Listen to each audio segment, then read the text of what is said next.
قال ابراہیم ربی ارانی. اب اللہ رب العزت کیا ہے غیب کے پردے کے پیچھے کے حقائق دکھانے کے خصوصی معاملے کو بیان کر رہے ہیں. ابراہیم نے کیا کہا, میرے رب مجھے دکھا تو مردوں کو تو کیسے زندہ کرتا ہے. کیا حضرت ابراہیم کو اعتبار نہیں تھا, یقین نہیں تھا؟ ہاں, وہ تو پیغمبر تھے, عبادت گزار تھے. پھر انہوں نے کیا, یہ شوق کس چیز کو, کس حقیقت کو ظاہر کر رہا ہے یہاں پہ ان کا کہنا, یہ ایک روحانی قسم کا شوق تھا ان کا. ٹھیک ہے, اور یہ دل کی ان کی امنگ تھی کہ اللہ تعالیٰ کی کارگری کے راز تک میری رسائی ہو, میں دیکھوں, ہے نا. بنا کیوں نہیں معلوم تھا انہیں, وہ ابراہیم ہے. اس شوق کا تعلق ایمان کی پختگی کے ساتھ نہیں ہے کہ وہ پختگی دیکھتے پھر ہی ایمان لاتے, یہ وہ معاملہ نہیں تھا. یہ بس شوق تھا, ایک فطری عمل, ایک فطری عمل, تسلی. ٹھیک ہے, ایمان کے نتیجے میں مومن کے دل میں کئی قسم کے دیکھیں جذبات پیدا ہوتے رہتے ہیں, معاملات ہوتے ہیں, میں بھی دیکھوں, میں بھی کروں. یہ ان کا بھی اسی طرح سے تھا. تو یہ شوق بھی اسی سلسلے کی ایک کڑی ہے, اسی سلسلے کی کہ ابراہیم کے لیے تخلیق کے راز کو پھر اللہ نے کیسے واضح کیا. اللہ تعالیٰ نے ان کو کیا کہا, چند پرندے جانور جو بھی ہیں آپ اپنے ساتھ ان کو اچھی طرح مانوس کر لیں, ان کو اپنا دوست بنا لیں. ٹھیک ہے, اب ان کے لیے روایات تو بہت ہیں, مور تھے, کبوتر تھے, مرغی تھی, بہت ہیں, لیکن ہمیں چونکہ اس چیز کی کوئی نہیں ملی دلیل, تو اب بس اتنا پتا ہے کہ تھے. ٹھیک ہے, اور ان کے اجزاء کو بکھیر کر کیا کرو, دور دور پہاڑوں پہ رکھ دو. اب جب ہم نے کوئی جانور کوئی پرندہ پالا ہوتا ہے تو ہم نے نام رکھے ہوتے ہیں. ٹھیک ہے نا, ہم نے نام بھی تو رکھے ہوتے ہیں. چلے اگر مختلف بھی پالے ہوں گے تو ہر مختلف کو بلانے کا کوئی طریقہ ہے. اب مرغی کو کیا کہتے ہیں, کک کک کک کک, ہے نا. کہ ان کے نام رکھو, پھر ان کو مختلف جگہوں پہ رکھو, اور ان میں زندگی لوٹ آئے گی, تم نے ان کو پکارنا ہے.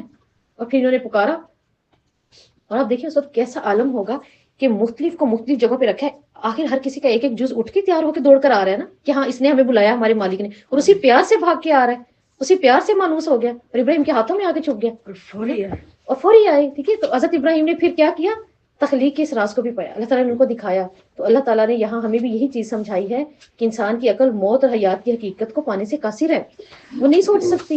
یہ جو آج پیمانے بن رہے ہیں نا ہمارے یورپ کنٹریز کے اندر, کہ روح کے وزن کا پیمانہ, اب تو وہ بھی نکل آیا نا, روح کے بھی پوائنٹس انہوں نے بتا دیے, روح کا بھی اتنا ویٹ ہے. کہ روح کے پیمانے ہیں, کپڑوں کے اندر گھس جائیں گے کیمرے لگا کے, ہے نا, کیمرے لگاتے ہیں, اندر دیکھیں گے کیا کیا معاملات ہوں گے. یہ کیا ہے, اللہ کی آیات کا مذاق. اور اللہ کہتے ہیں تم پالو گے اس چیز کو, کیا پالو گے, دخل, ہے نا. تو یہ ہے نا خود پسندی, کہ ہم یہ بھی کر کے دیکھ لیں. کون دیکھ سکتا ہے, جا کے اس کو چھڑوا لو گے, منکر کی نظر آ جائیں گے کیمروں میں, ایسا تو نہیں ہے نا. تو اللہ تعالیٰ ہی موت کا اور زندگی کا خالق ہے, صرف وہی, کوئی اور نہیں ہے. ٹھیک ہے, تو دیکھیں تیسرے پارے کے ابتدائی 3 رکوع یہ جو بھی ہم نے پڑھے ہیں, یہ ایمانی تصورات کے بارے میں تھے. اس کے بعد اب بات کس کی سٹارٹ ہونے لگی ہے, اللہ تعالیٰ نے انفاق کی. تو تھوڑا سا ذہن شروع میں اللہ نے بنایا, خرچ کر لو اس سے پہلے کہ وہ دینی نہ ہو جائے. اب اللہ تعالیٰ یہ بھی بتائیں گے کہ یہ بار بار بات اللہ کر رہے ہیں, خرچ کرو. میں اور آپ اس چیز کو نہیں سمجھ پا رہے, تو اللہ تعالیٰ ہمیں سمجھائیں گے, ہمیں اللہ ہی سمجھائیں گے. جب تک اللہ اپنے بندے کی رہنمائی نہیں کرتا, انسان نہیں سمجھ سکتا. اور یہی وہ کتاب ہے جس سے ہم نے اپنے آپ کو روشنی کی طرف لانا ہے, نور کی طرف لانا ہے. تو سورہ بقرہ کا جو بنیادی مقصد تھا وہ انسانیت کی قیادت تھی. کیا وہاں معاشرہ نہیں بن رہا, ایک دوسرے کو ظلم سے بچایا جا رہا ہے نا, ایک دوسرے کو محبت بتائی جا رہی ہے, ایک دوسرے کی اہمیت بتائی جا رہی ہے. تو جو فرائض امت مسلمہ پر عائد ہوتے ہیں, ان کے لیے امت کو وہاں تیار کیا اللہ تعالیٰ نے سورہ بقرہ کے اندر. انفاق کا تعلق اسلام کے بنیادی معاشی اصولوں میں سے ہے, اور انہی اصولوں پر امت کا ایک اجتماعی نظام بھی قائم ہے. امت اس کی وجہ سے بھی قائم ہے, وہاں تو امت کی تشکیل کر دی. اب یہاں پر کیا ہے کہ اللہ تعالیٰ ہمیں بتا رہے ہیں کہ انفاق کی بنیاد پر ہی امت مسلمہ ایک مکمل تنظیم میں آتی ہے, تنظیم میں جڑتی ہے آپس میں. تو اس رکوع میں انفاق فی سبیل اللہ کے کچھ آداب اللہ تعالیٰ ہمیں بتائیں گے انشاءاللہ, جن کو ہم سیکھیں گے اور اللہ ہمارے دل میں ڈالے انشاءاللہ تعالیٰ, کچھ اثر پڑتے ہیں. دیکھیں خرچ ہی ہے نا, تو ٹھیک ہے ہمیں بتا دیا اللہ نے, وہ سورہ بقرہ کے سٹارٹ میں کیا جاتا ہے, اس میں سے خرچ کرو جو میں نے دیا, بات ختم ہوگی نا. لیکن خرچ کرنے کے معاشرے پر بہت اثرات پڑتے ہیں. خرچ کرنا ہی خرچ کرنا نہیں ہے. اب اللہ بتائیں گے وہ خرچ تم کس کیٹیگری میں ہو. تم میری آیتوں میں آ کے دیکھو میرے بندو, کہ تم کہاں کھڑے ہوئے ہو, تمہیں پتا چلے کہ تم کر کیا رہے ہو, اور تمہارے اثرات معاشرے پہ ہو کیا رہے ہیں. اب یہ ہمیں معلوم ہوگا, اور وہ کیسے ہوگا. مثل الذین ینفقون, ٹھیک ہے. اب دیکھیں قرآن کیا کہہ رہا ہے, جو لوگ اپنے مال اللہ کی راہ میں خرچ کرتے ہیں ان کی مثال ایک دانے کی سی ہے, اور دانا بھی کیسا, جس کے اندر 7 بالیاں, اور 7 بالیوں میں 100 دانے. ٹھیک ہے, ہر بالی میں 100 دانے. اب اللہ تعالیٰ کی راہ میں کون اللہ بتا رہے ہیں اپنا مال خرچ کرتا ہے, جو ذاتی غرض سے ذرا بالا تر ہو, ذاتی غرض سے ہٹے گا, جو اخلاقی مقاصد کے لیے جیے. اللہ تعالیٰ کی راہ میں جو مال خرچ کیا جاتا ہے اللہ اس کو بڑھا دیتے ہیں. اب اس بڑھانے کی مثال کس چیز سے دی ہے؟ بیج سے. بیج سے دی ہے نا, بالی بیج سے بالی بنے گی, بیج کی دی ہے. اٹس مین بیج ایک بہت ہی خوبصورت ڈیٹا ہے. اور ایسے ہی ہے, بیج کیا ہوتا ہے؟ حبہ کون سا بیج ہوتا ہے؟ جیسے حبہ کہتے ہیں وہ بیج جو ہم کھا لیتے ہیں, چنا, گندم, چاول, ٹھیک ہے. حبہ اس بیج کو کہا جاتا ہے. نوا کس بیج کو کہا جاتا ہے؟ جو کھایا نہیں جاتا, دوبارہ پیداوار کے لیے بو دیا جاتا ہے. آپ ہر بیج کھاتے ہیں؟ آڑو کا بیج کھا لیتے ہیں آپ؟ نہیں کھاتے نا, نہیں کھاتے. املی کا ہم نہیں کھاتے, ہے نا. تو کوئی کھاتے بھی ہیں, ٹھیک ہے نا, کھا بھی لیتے ہیں. کیوں نہیں کھاتے؟ اچھی بات کی ہے. تو بیج دیکھیں کہ ڈیٹا ہے مکمل. تو حبہ وہ بیج جو کھا بھی لیے جاتے ہیں, اور نوا وہ بیج جو کھایا نہیں جاتا, جو دوبارہ پیداوار کے لیے بو دیا جائے. تو یہاں اللہ تعالیٰ نے باہر بیج کی بات کی ہے. اس میں سے 7 بالیاں نکلتی ہیں. اچھا, بالیاں زیادہ کیوں ہیں؟ وجہ کیا ہے؟ کیونکہ اللہ کی راہ میں خرچ کرتے ہوئے اس کا اخلاق اتنا گہرا تھا, اتنا زیادہ تھا کہ وہ بالیاں 7 بن گئی. اگر اخلاق صرف اور صرف 3 بالیوں جتنا تو 3 بالیاں آئیں گی اگ کے. 7 بالیاں تو تب اگیں گی جب اس کے اندر گہرا اخلاص تھا. ہاں, ہمیشہ دیتے ہوئے یہ نہیں سوچنا کہ میرے لیے 700 ہی بالیاں ہیں. پہلے یہ سوچنا ہے اپنے آپ کو ٹھہر کر, روک کر, اخلاق کہاں ہے, نیت کہاں ہے, پھر وہ 700 بنیں گی نا. اللہ نے تو اس لیے بڑھائی ہیں, جتنا اخلاص بڑھے گا تب بالیاں بڑھیں گی. اور اگر اخلاص ہی نہیں ہوگا تو بالی کہاں سے بڑھے گی؟ تو بیج ہے. تو جو رب ایک دانے سے 7 بالیاں نکال سکتا ہے یا 700 کر سکتا ہے, اللہ تعالیٰ کہتے ہیں تمہارے اخلاق پر میں اس چیز کو 700 نہیں 7 کروڑ بھی کر سکتا ہوں. وہ تو بڑھانے بھی اللہ کے, آپ کے اخلاص پر ہے, صرف اخلاص پر ہوتا ہے. ٹھیک ہے, جیسے عام سی مثال ہے, عام سی مثال نہیں ہے, بہت اہم مثال ہے. بلکہ میں نے غلط کہہ دیا نا, عام مثال ہے. آپ دیکھیں صحیح بخاری اپنی زندگی میں جو لکھ کے کتاب کی صورت بھی نہیں دیکھی, کچھ بھی نہیں. اخلاص کتنا تھا, محمد صلی اللہ علیہ وسلم کی محبت کتنی تھی. یہ کہ اللہ نے کہاں تک بڑھا دی بالیاں, بدل دیکھے کیسے ملے گا جا کے, ہے نا. انشاءاللہ اللہ تعالیٰ ہماری قلموں سے نکلے ہوئے الفاظ, ہمارے ہاتھوں سے, زبان سے نکلے ہوئے الفاظ, ہمارے بھی اللہ تعالیٰ جو ہے وہ اس کی بالیاں قیامت تک بڑھا دے, ہم بھی اس کا اجر دیکھیں انشاءاللہ. تو انفاق کی تشبیہ دے کر قرآن نے کس طرح انسانی فطرت کو جھنجھوڑا. یہاں پر کیسے اللہ تعالیٰ بتا رہے ہیں کہ یہ ایک زندہ حقیقت ہے. روز نہیں دیکھتے ایک بیج سے رنگ رنگ کے پھل ہماری کیاریوں میں, ایک بیج سے ہم وہی پھل بھی کھاتے ہیں, اس کا پھول بھی دیکھتے ہیں. اللہ کہتے ہیں یہ ایک زندہ مثال حقیقت پر ہے. اس حقیقت کی خوبصورت اظہار کی وجہ انسانی شعور ہے. اور کیا ہے, جتنا جوش و خروش ہوگا, جتنی اللہ سے محبت ہوگی, اتنا ہی ضمیر جاگے گا. اچھا, اگر میرے اخلاص سے یہاں تک معاملہ پڑے گا تو بس اب بیٹھ کے پھر انسان سوچتا ہے. 10 دفعہ ہم اپنے کمروں میں بیٹھ کے اللہ نہیں تیری, اللہ تیری, پھر نکلتے ہیں ہے نا, اللہ تیری تیری, دروازوں کے پیچھے بھی چپ چپ کے اللہ صرف تیرے لیے, تجھے پتا ہے نا. اب ہمیں بڑھانا ہے. اب ہم نے اگر بالیاں بڑھانی ہے تو اس کے پیچھے پہلے اخلاص بڑھائیں, اخلاص بڑھانا پڑے گا. تو یہ تجربہ انشاءاللہ ہم جا کے کریں گے آج, کیونکہ اللہ نے اپیل کی ہے آج ہم سے. پھر دیکھیں کہ انسان کے سامنے ایک تازہ بھری فصل آتی ہے, حقیقت ہے نا, بیج سے تشبیہ دے کے ایک ذاتی تجربہ دکھا دیا. پھر دیکھیں وہ کون سا انفاق فی سبیل اللہ ہے جو بڑھتا ہے. کون سا بڑھتا ہے؟ جو کسی کی عزت نفس کو کچلے گا نہیں, وہ بڑھتا ہے. اس کے علاوہ نہیں, وہ بڑھے گا.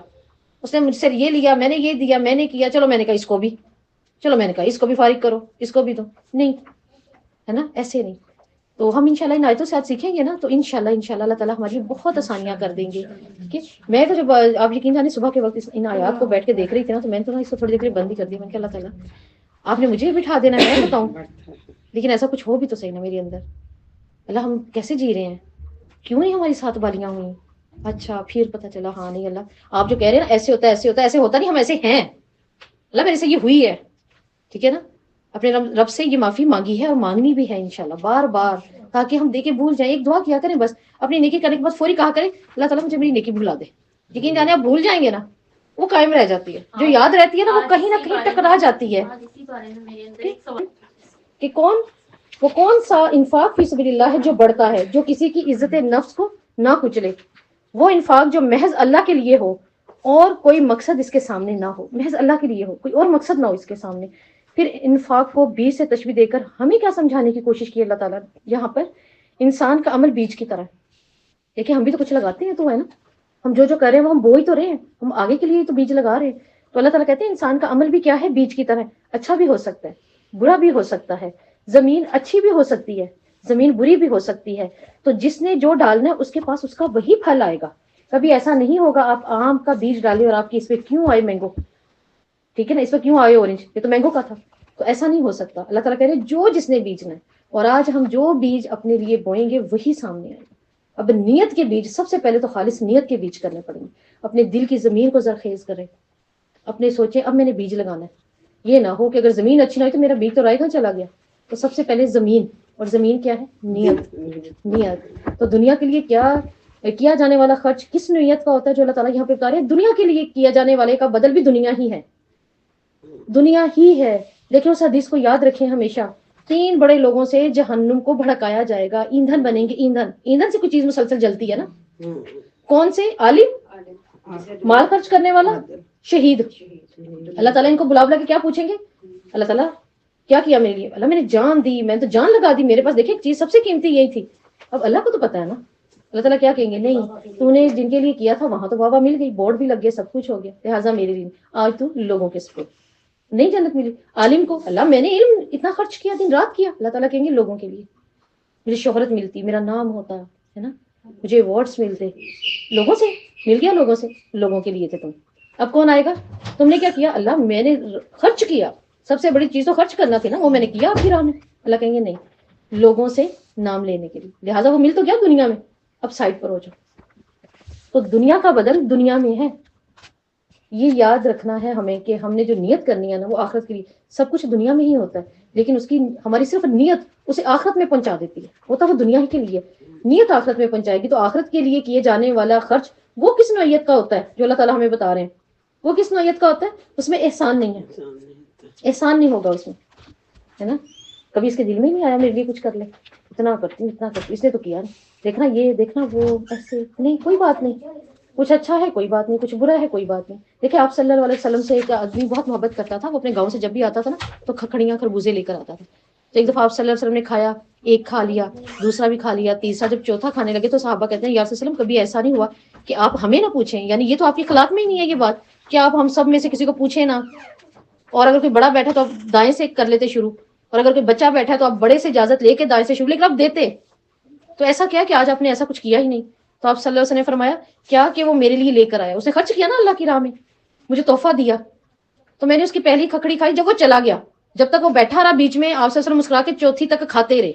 جب وہ چلا گیا تو صحابہ نے یہ بات کی. تو آپ صلی اللہ علیہ وسلم کہتے ہیں میں نے پہلی کھکڑی کھائی وہ بہت کڑوی تھی, میں نے دوسری کھائی وہ بھی بہت کڑوی تھی, میں نے تیسری کھائی وہ بھی بہت کڑوی تھی, چوتھی بھی, لیکن میں نے تم میں سے کسی کو اس لیے نہیں دیا, اگر تم میں سے کوئی ایک بھی کہہ دیتا نا تو کڑوی ہے, یہ کیا لے کر آیا, اس کا دل دکھ جاتا ہے نا. تو آج بتائیں نا, اس بات کو رکھیں آج ہم اپنے اوپر, اپنے معاملات پر, اپنی زندگی پر, ہے نا. اس چیز کا بھی دھیان کرنا. ہمارے بچے ہمارے پاس ہی بیٹھے ہمارے منہ پہ کہہ رہے ہوتے ہیں یہ کیا ہے, اٹھائے خود کھا لو, خود دیکھ لو. تو کیا کہ کہیں بھی نہیں بھی کھانا تو خاموشی سے کھا لیا. اس کے دل جو پتا نہیں, اس کے پاس وہی سب کچھ تھا, اس کے لیے سب سے قیمتی چیز ہی وہ تھی آپ کو دینے کے لیے. اگر ہماری توجہ یا ہماری امید اس سے بہت بڑھ کے تھی تو اس کے لیے سب سے بڑھ کر ہی وہ تھا جو اس نے آپ کو دیا. اس کو قبول کر لیں اور اس کو دعا دیں. تو ان چیزوں کا دھیان رکھنا ہے بس, جس میں احسان نہ ہو, آخرت کا وہ ہے. ٹھیک ہے, اگر کسی سوال کرنے والے کو نہ دیا جائے تو پھر اسے کیا, آخرت کی نوعیت کا کون سا, پھر اس کو برا بھلا بھی نہ کہا جائے. تو اللہ تعالیٰ نے کیا کہا ہے, وسیع, وسعت والا ہے اللہ تعالیٰ. کیسے اللہ تعالیٰ وسعت ہے. اب بات تو یہاں خرچ کی ہو رہی ہے, ساتھ میں اللہ تعالیٰ نے اپنے یہاں پر وسیع ہونے کی بات کر دی. اللہ تعالیٰ بتا رہے ہیں کہ میری عطا میں کمی نہیں, تم دے رہے ہو, کیا کر لیا احسان تم نے نا, میں نے تمہیں اتنا دیا. جو جتنا زیادہ دیتا ہے نا یہ اس کے رب نے اتنا اس کو دیا ہے نا, یہ رب نے دیا. جو جتنا زیادہ دیتا ہے نا وہ سجدہ شکر کیا کرے, اللہ تعالیٰ تو نے اتنا زیادہ مجھے دیا ہے نا, اتنے زیادہ میں سے بھی دیا. ورنہ تیری مخلوق میں سے کوئی ایسے بھی ہوتے ہیں جو جن کا ہاتھ یوں ہوتا ہے ہمارے سامنے, ہے نا. اللہ کے رب تو ہے, دینا تو نے تھا. لیکن اللہ تعالیٰ کہہ رہے ہیں کہ اللہ کا ہاتھ تنگ نہیں ہے. اللہ یہ صرف اپنے بندوں میں دیکھنا چاہتے ہیں کہ اپنے ہاتھوں کو تنگ نہیں کرے, اپنے ہاتھوں کو کھولے. جی, نیت ہو جائے گی انشاءاللہ صحیح نا, جب ہم ان آیات کو پڑھیں گے. واقعی ہوتے ہیں دل تنگ, ابھی بتا دیں گے اللہ تعالیٰ, وہ جو تنگ ہوتے ہیں وہ تمہارے نہیں ہوتے. تم تو میری بندیاں, تمہیں تو میں نے پیدا کیا ہے, تم تو میرے پاس جھکتی, مجھے سجدے کرتی ہو. تو پھر یہ کیوں ہوا, یہ جس نے کیا ہے نا اس کو دور کرتے ہیں. ہم کہتے ہیں ہمارے تعلقات کیوں خراب ہوں, اور جس نے کیا اس کو دور کرتے ہیں. تو اللہ تعالیٰ کہہ رہے ہیں کیوں میرے بندے کے تعلقات خراب ہوں، میں وسعت والا ہوں، میرا ہاتھ تنگ نہیں ہے، میں عمل جتنا ترقی دینا چاہوں دیتا ہوں، بندے کے عمل کو اللہ جتنا چاہتا ہے ترقی دے دیتا ہے، پھر میں علیم بھی ہوں، مطلب میں نیتوں کو جانتا ہوں یہ کس طرح دیے ہیں، تھا تو میرا لیکن یہ دیا کس طرح سے۔ اب اللہ اگر کسی کو مال دے رہے ہیں اور وہ پاک ذریعے سے آ رہا ہے اور وہ لگا دے اس کو غلط اسراف میں، شریعت کے خلاف، تو پھر اللہ تعالیٰ کہہ رہے ہیں میں دیکھ رہا ہوں میری اچھی چیز کو کہاں استعمال کیا، حرام میں، خراب میں، اور میرے خلاف۔ تو اللہ نیتوں کو جانتا ہے۔ اب ہم کہتے ہیں نہیں نہیں ہم نے رشتہ داریاں بھی رکھنی ہیں، لوگ بھی رکھنے ہیں، یہ فلانا ہو گیا ڈھمکانا ہو گیا، لیکن ہم نے یہ نہیں دیکھنا۔ اب ہم نیت بنا رہے ہوتے ہیں لوگوں کی، کوئی بس ہمیں برا نہ کہ چلو کوئی بات نہیں، ظاہر اس کا دل تھا، ہے نا، ہم نیت بنا رہے ہوتے ہیں، اللہ تو جانتا ہے نا، اللہ کو تو پتا نیت کیا تھی۔ ٹھیک، تو اللہ تعالیٰ سے کچھ چھپا ہوا نہیں ہے، وہ علیم ہے۔ الذین ينفقون اموالهم فی سبیل اللہ ثم لا یتبعون ما انفقوا منا ولا اذى، اور وہ لوگ جو اپنے مال اللہ کی راہ میں خرچ کرتے ہیں، پھر جو انہوں نے خرچ کیا ہے اس کے پیچھے نہیں آتے، کیا مطلب پیچھا نہیں کرتے، وہ میں نے سوٹ دیا تھا پہنا کیوں نہیں، ہے نا، یا پھر وہ دیکھو میں نے اتنا مہنگا سوٹ دیا پہن کے کہاں بیٹھی ہوئی تھی گدا گاڑی پہ، تو کیا آپ نے ساتھ میں اس کو گاڑی بھی دی تھی؟ تو جو اس کے پاس اویلیبل ہے وہ اس پہ بیٹھے گی بیچاری، آپ کا اچھا سوٹ ہے نا۔ تو ایک دفعہ بلکہ مجھے بہت اس چیز بتا رہے ہیں کہ وہ لوگ جو اپنے مال اللہ کے راستے میں خرچ کرتے ہیں، پھر جو انہوں نے خرچ کیا اس کے پیچھے نہیں جتلاتے اور نہ ہی احسان جتلاتے ہیں۔ انفاق فی سبیل اللہ سے اللہ تعالیٰ کن مقاصد کو اصل میں پورا کرنا چاہ رہے ہیں؟ کن مقاصد کو؟ ایک تو یہ انفاق کرنے والے کا نفس پاک کرنا چاہ رہے ہیں اللہ تعالیٰ، ہمارا نفس پاک کرنا چاہ رہے ہیں، اور کیا کرنا چاہ رہے ہیں؟ اخلاقی پاکیزگی دینا چاہ رہے ہیں اللہ تعالیٰ، یہ مقصد ہے اللہ تعالیٰ کا۔ انفاق کرنے والے کے نفس کی پھر اصلاح بھی ہوتی ہے، اصلاح بھی ہوگی ہماری، انفاق کرنے والا خالص پھر اللہ کی خوشی کے لیے کرنے لگتا ہے۔ یہ کچھ مقاصد ہے جو اللہ نے پورے کرنے ہیں ان آیات سے۔ اسلام انفاق کے فائدہ حاصل کرنے کے لیے دیکھیں ذہنی طور پر کیسے تیار کر رہا ہے، ہمیں کیسے تیار کیا جا رہا ہے، انسان پر یہ واضح کیا جا رہا ہے کہ مال و دولت اللہ کی ملکیت ہے، یہی اللہ تعالیٰ چاہ رہے ہیں نا ہمیں بتانا، یہ سب کچھ اللہ کی ملکیت ہے، سب اسی کا دیا ہوا ہے۔ دولت والے اس رزق کے جو اللہ نے ان کو دیا ہے محافظ اور امین ہیں، انہوں نے حفاظت اور امانت کے ساتھ اللہ کو لوٹانا ہے۔ اور کیا انسان کو یہ بھی باور کروایا جا رہا ہے اس آیت میں کہ دولت کے حصول کا کوئی ذریعہ انسان کے کنٹرول میں تو نہیں ہے، کوئی بھی ذریعہ ہمارے کنٹرول میں نہیں ہے۔ ٹھیک، اور اللہ تعالیٰ کیا بتا رہے ہیں؟ صدقہ دینے والے کے لیے صدقہ لینے والا اجر کا باعث ہوتا ہے، پھر صدقہ ہی نہ لے تو کیا کریں گے، ہے نا، وہ وقت بھی تو آئے گا نا۔ اس قدر خوشحال اور خوبصورت حضرت عیسیٰ کے دور کا، کیا اس نے فرمایا گھر سے سونا لے کے نکلیں گے کہ آپ یہ لے لیں، وہ کہیں گے نہیں آپ پہلے آتے تو ہم لے لیتے، اب ہمیں ضرورت نہیں۔ وہ وقت بھی آنا ہے، میں کہتی ہوں اس وقت سے پہلے جتنا جتنا ہوتا ہے ہم کریں، کیونکہ یہ ہمارے ہی لیے بہتر ہے، ہمارے ہی سائے کو بڑھائے گا، ہر کوئی اپنے صدقے کے سائے میں ہوگا نا اس گرمی والے دن۔ تو یہاں اللہ تعالیٰ بتا رہے ہیں جو لیتا ہے نا، اگر کوئی ہمارے احسان، ہمارے رویے، ہماری عادات کی وجہ سے لینا ہی چھوڑ دے، پھر کیا کریں گے، پھر کس کو دیں گے؟ تو اچھا نہیں اس طریقے سے دیں کہ وہ لے رہا ہے اور وہ ہمارے اجر کا باعث بن رہا ہے۔ بالکل، تو اس لیے صدقہ کرنے سے اللہ کہتے ہیں مال کم نہیں ہوتا۔ اور احسان جتلانا اللہ تعالیٰ نے جو یہاں بات کی کیوں کی؟ کیونکہ یہ کیسا عمل ہے؟ یہ ایک ناپسندیدہ عمل ہے، گھٹیا عمل بھی ہے نا، احسان جتلا دینا۔ ٹھیک، تو اور جس پر جتلایا جاتا ہے پھر اس کے لیے باعث اذیت بھی ہے۔ انسان جتلاتا کب ہے ویسے؟ احسان کب جتلاتا ہے؟ جب وہ چاہتا ہے کہ لوگ میری طرف متوجہ ہوں، پھر وہ جتلاتا ہے، اس سے کچھ بدلا چاہتا ہے، بدلا چاہ رہا ہوتا ہے اور لوگوں کی توجہ چاہ رہا ہوتا ہے، پھر وہ احسان جتلاتا ہے۔ جب انسان یہ چاہتا ہو نا کہ لوگ اس کے انفاق کو ذرا اچھی نظروں سے دیکھیں، اس وقت بھی ٹھیک۔ اور اللہ تعالیٰ ہمیں اس آیت میں سے کیا بتا رہے ہیں کہ کب جتلاتا ہے انسان؟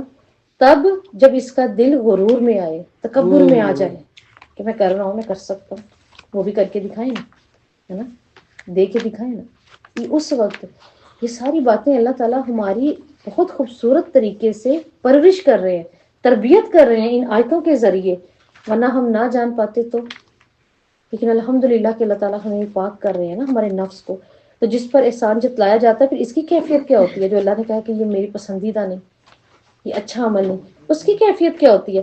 وہ اپنے آپ کو کمتر سمجھنے لگتا ہے کہ میں بہت کمتر ہوں، میں بہت حقیر ہوں، جبکہ ہو سکتا ہے وہ واقعی اللہ کی بڑی قیمتی مخلوق ہے، لیکن وہ اپنے آپ کو کیا سمجھنے لگتا ہے؟ آپ صلی اللہ علیہ وسلم کے پاس ایک شخص آیا اور اس نے آپ صلی اللہ علیہ وسلم سے اپنے بھائی کی شکایت کی، سارا دن میں کھیتوں میں پہاڑوں پر کام کرتا رہتا ہوں، تھکتا رہتا ہوں، یہ آپ کے پاس بیٹھا ہوا صرف علم سیکھتا رہتا ہے، روٹیاں توڑنے کے لیے آئیے۔ تو آپ صلی اللہ علیہ وسلم نے فرمایا بہت لوگ رزق علم ہی کی وجہ سے دیے جاتے ہیں، اب آپ یا آپ کے گھر میں کوئی ایسا بہترین جو اپنے دین کے علم کو سیکھ رہا ہے، سکھا رہا ہے، ہو سکتا ہے اس کی وجہ سے دوسرے رزق پا رہے ہیں، ٹھیک ہے؟ ہمارے پاس جو اللہ اس وقت ہمیں دے رہا ہو سکتا ہے وہ کسی دوسرے کی وجہ سے اللہ ہمیں دے رہا ہے، نہیں تو اللہ کے پاس کیا تھا؟ مشکل تھا اس تک ڈائریکٹ پہنچنا، اس تک چلے جانا مشکل تھا؟ نہیں، وہ اللہ تعالیٰ اس کی وجہ سے ہمارے پاس بھیج رہے ہیں۔ کیسے؟ جیسے کہ بنی اسرائیل کے ایک شخص کی آپ صلی اللہ علیہ وسلم نے بات بتائی، آپ کہتے ہیں ایک شخص سفر پہ جا رہا تھا بنی اسرائیل میں، اسے بادلوں میں سے آواز آئی، جیسے ہم کہتے ہیں میں تو گزر رہی تھی مجھے آواز آئی ہے ان کی آپس میں، اب بادلوں میں سے کیا آواز آئی ہے؟ اللہ تعالیٰ کے فرشتے بادلوں کو حکم دے رہے ہیں فلاں فلاں شخص فلاں فلاں جگہ پر ہے، ایک مدینہ، یعنی مدینہ شہر کو کہتے ہیں، کسی بھی شہر کو، یہ مدینہ نہیں، کسی بھی شہر میں، تو وہاں پہ جا کے اس کے کھیت کے اتنے حصے پر برسو، اور اس وقت اس کو وہ گھسیٹ کے لا رہے ہیں بادل کو۔ اس نے کہا، آپ نے فرماتے ہیں یہ اسی بدلی کے ساتھ ساتھ ہو لیا، اب یہ اسی کے ساتھ ساتھ چلتا چلتا چلتا چلتا آیا، اس نے دیکھا کہ ایک جگہ پر ایک انسان اپنی زمین کو یوں یوں کریت کے اپنی کیاریاں بنا رہا ہے، جیسے پانی کے لیے خشک زمین کو، اور یہ بدلی وہیں پر برسی ہے، تو اس کا پانی جو ہے بڑے اچھے طریقے سے اس نے سارا محفوظ کر لیا۔ جیسے ہی وہ بدلی چلی گئی، بارش رکی، تو اس نے کہا کہ اے شخص تمہارا نام یہ ہے؟ اس نے کہا بالکل میرا یہی نام ہے۔ تمہیں کس نے بتایا؟ تم تو یہاں کے مطلب اہل علاقہ بھی نہیں لگتے۔ اس نے کہا میں نے اس بادل سے یہ آواز سنی تھی جو تمہارے پاس آ کے برسا ہے، مجھے بتاؤ تمہارا کیا عمل ہے؟ اس نے کہا میرا کوئی عمل نہیں سوائے اس کے کہ جس وقت اس میں سے فصل پکتی ہے، میرا مال تیار ہوتا ہے، میں سب سے پہلے ایک حصہ اللہ کے لیے نکال دیتا ہوں، اور دوسرا اپنے گھر والوں کے لیے، اور تیسرا میں نے دوبارہ اسی میں لگانا ہوتا ہے، بیچ کے یا کچھ بھی کر کے۔ اس کے اس اتنے خوبصورت عمل سے دیکھیں اللہ تعالیٰ کہاں سے اس کی مدد کر رہے ہیں۔ اب وہ جو اللہ کی راہ میں لگا رہا ہے اس وجہ سے اس کو مل رہا ہے، اس وجہ سے اس کے پاس آ رہا ہے۔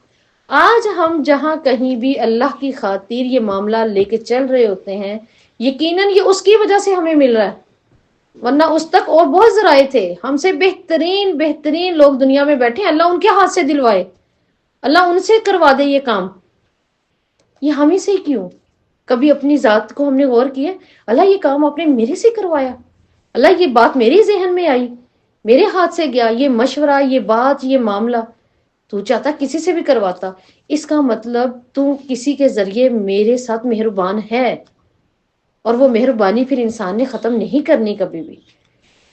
تو خاص طور پہ اپنی زندگی میں ایسے لوگوں کو بھی اپنے ہاتھ کے نیچے رکھیں جنہیں آپ یہ دین کا علم سکھا سکیں بہترین، کیونکہ ہم ان کی وجہ سے بھی رزق پاتے ہیں، جیسے ان صحابی کا معاملہ ہے، ٹھیک ہے؟ کسی بھی جگہ پر پھر جس پر احسان جتلایا جائے اس کی کیا کیفیت ہے؟ نفرتیں بھی پیدا ہوتی ہیں، وہ چھوڑ بھی دیتے ہیں، تکلیف ہوتی ہے نا، پھر نفرت پیدا ہو جاتی ہے، بغض آ جاتی ہے درمیان میں۔ تو انفاق کے دو اہم آداب اس آیت میں اللہ تعالیٰ نے ہمیں بتائے، کون سے ہیں؟ ایک احسان نہیں جتلانا، دوسرا تکلیف نہیں دینی، ٹھیک ہے؟ اب احسان جتلانے سے کیوں روکا گیا؟ وجہ کیا بنی؟ کوئی دینے والا احسان جتلا کر تکبر میں نہ آ جائے۔ اللہ کو اپنے دونوں بندے پہ آ رہے ہیں، اللہ کو اپنی ساری مخلوق پہ آ رہی ہے، اسی لیے ہی نا کہ کہیں اس کے اندر تکبر نہ آ جائے، اور اس کو تکلیف ہوگی، اور اس کو تکلیف ہوگی۔ کوئی لینے والا صدقے لے کر اپنے آپ کو کمتر محسوس کرے، اس کو تکلیف ہو، اور دلی تکلیف ہو اس کو۔ اور آپ نے پہلے کہا تھا ایک انسان کی عزت کعبے کے برابر، کعبے سے بھی بڑھ کر آپ نے کہا کسی کو تکلیف نہ دی جائے، ٹھیک ہے؟ پھر دیکھیں کہ انفاق فی سبیل اللہ کے معاشرے کو کیا فائدے ہیں جو اللہ تعالیٰ یہ بات کر رہے ہیں۔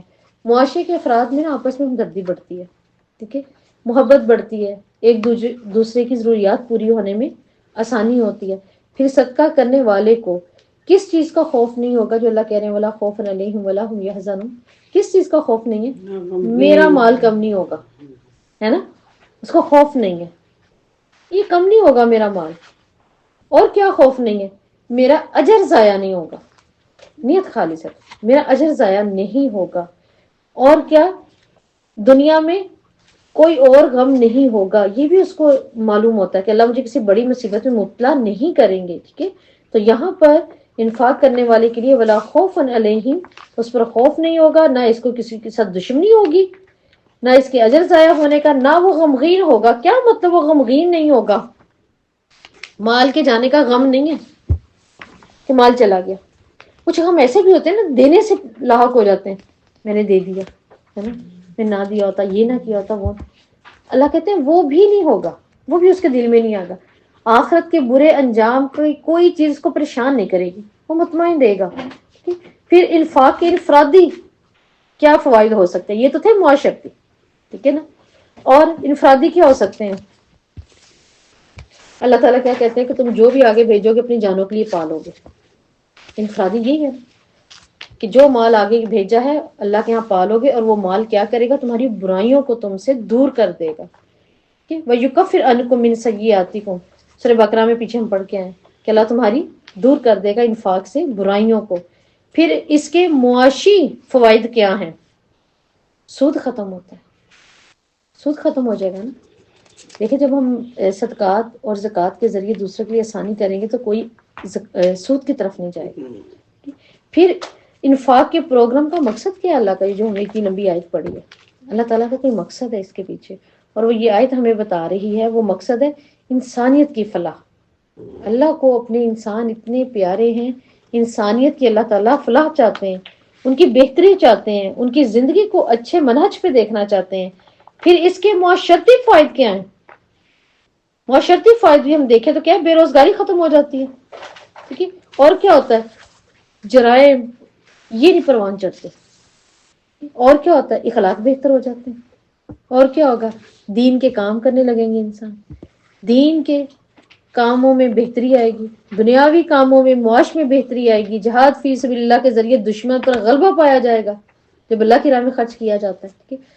اب انفاق کے اخلاقی فوائد کیا ہیں؟ اخلاقی کیا ہو سکتے ہیں؟ کیا ہو سکتے ہیں؟ ہم ہمدرد بن جاتے ہیں، ہے نا، انسان کے اندر ہمدردی آتی ہے، اور اس کے اخلاق میں کیا آتا ہے؟ فراغ دلی آ جاتی ہے، اس کا یقین اللہ پہ بڑھ جاتا ہے، اس کو دینا اچھا لگنے لگ جاتا ہے نا، اور دینا آسان لگنے لگ جاتا ہے، پھر اس کی عادت بن جاتی ہے۔ نہیں کریں گے تو کچھ نہیں کیا، اتنی دیر ہو گئی ہے نا، اللہ تعالیٰ ناراض تو نہیں ہے، اللہ تعالیٰ کوئی تو کام لے لے، پھر فکر لاحق ہونے لگتی ہے نا۔ یہ اخلاقی فائدہ ہوتا ہے کہ اس کی یہ صرف پروان چڑھنے لگتی ہے، اللہ کے ہاں پھر سخی لکھا جاتا ہے، ٹھیک؟ جس صدقے سے کسی کو اذیت دی جائے، اللہ تعالیٰ کہتے ہیں قرآن کا موقف اس میں کیا ہے؟ کیا ہے موقف قرآن کا؟ ایسے صدقے کی ضرورت نہیں، جس کے پیچھے اذیت دی جائے ایسے صدقے کی ضرورت نہیں۔ قولا معروفا ومغفرۃ خیر من صدقۃ، بھلی بات اور درگزر کرنا اس صدقے سے بہتر ہے۔ کس سے؟ یتبعھا اذی، جس کے پیچھے کیا آ رہا ہے؟ دکھ آ رہا ہے، تکلیف آ رہی ہے۔ دکھ تکلیف کس بات کی؟ زخم لگانے کی نا، دوسرے کے دل کو جیسے زخم لگ جائے گا۔ تو اللہ تعالیٰ بھلی بات کہنے کا فائدہ کیا ہمیں بتا رہے ہیں؟ کیا فائدہ ہو سکتا ہے بھلی بات کہنے کا دوسروں کو؟ ایسے ہی ہوگا، اور کیا ہوگا؟ پھر خوشی ملے گی، پھر ایک دوسرے کو خوشی دیکھ کر انسان کو خود خوشی ملتی ہے۔ اپنی صحت پہ کتنا اچھا اثر پڑا، اپنی نشوونما بھی ہوئی صحت کی۔ اب درگزر کرنے کا کیا فائدہ؟ اللہ تعالیٰ کہہ رہے ہیں درگزر کر لو، تو